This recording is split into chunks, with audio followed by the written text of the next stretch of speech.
All right, we talked today. We had a chance to catch up. Dave Wyman in for Groz, obviously. We had a chance to catch up with the new defensive coordinator, Dan Quinn of the Seattle Seahawks. The new old. He wasn't defensive coordinator before, but he was defensive line coach under Mora, and then he was here for 1 year under Pete Carroll. Then he went to Florida to be the defensive coordinator there.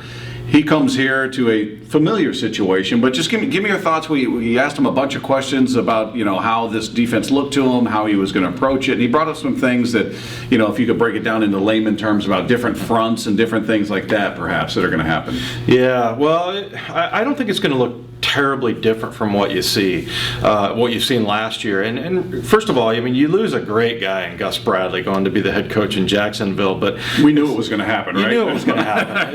If you talked to Gus, you knew that guy just was a head coach waiting to happen. And so, but you bring in a guy like Dan Quinn, and it's like, wow, that's a great replacement, because I've watched Dan Quinn down there coach defensive line. He has those leadership abilities, and he's a great teacher. So, and that's what I look at it from being an ex-player. Can he explain it to me in terms of, it makes sense to me out on the field? It's like, I didn't have to know everything that was thinking. I wasn't one of those players that thought that, I got to understand everything, why you want to do that, and questioning things. But it just, when things make sense to you, that's easier to remember. You understand the theory of what you're doing.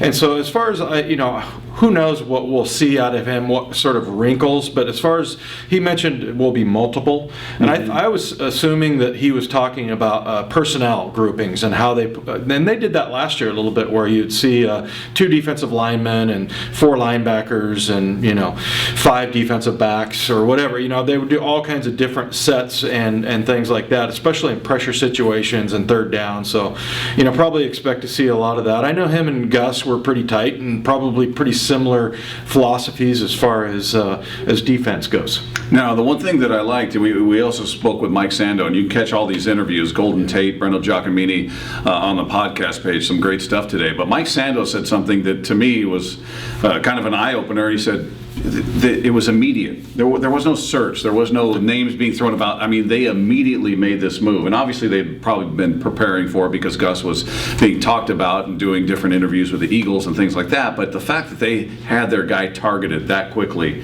really makes you feel good about the choice, does it not? Even if you're not familiar with Dan Quinn, the fact that the organization acted so quickly. You've never heard another name mentioned. This happened almost overnight. Gus Bradley was the defensive coordinator yesterday. Today, Dan Quinn is the defensive coordinator, and Bradley is the Jacksonville Jaguars head coach. That kind of opened it up for me, like, that's a great point. Yeah. It was so decisive that makes it feel like a solid choice. Yeah, it's funny. I didn't really even think about it. Jessamine McIntyre, whose dad coached with Dan Quinn at one point, texted me a while ago, and I go, man, that makes perfect sense, to bring him back here. He's familiar with what they're trying to do, familiar with Pete. And both of those guys, Gus Bradley and then Dan Quinn, were guys that survived the transition to Pete Carroll from Jim Mora. And that really says a lot, because Pete Carroll, you come in, you're a defensive coach, especially the coaches, you're going to bring in your own guys. And he did, but he retained both Dan Quinn and Gus Bradley. So it shows how much Pete thinks of Dan Quinn. So then him going, and one of the questions I asked him was about,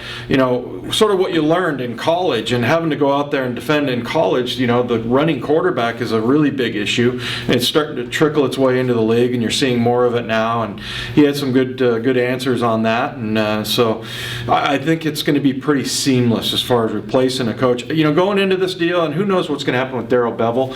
You were thinking Cable, Bradley, Bevel, how are we going to replace these guys? Well, so far, it's been pretty painless having a guy like Dan Quinn come here. Dan, welcome back.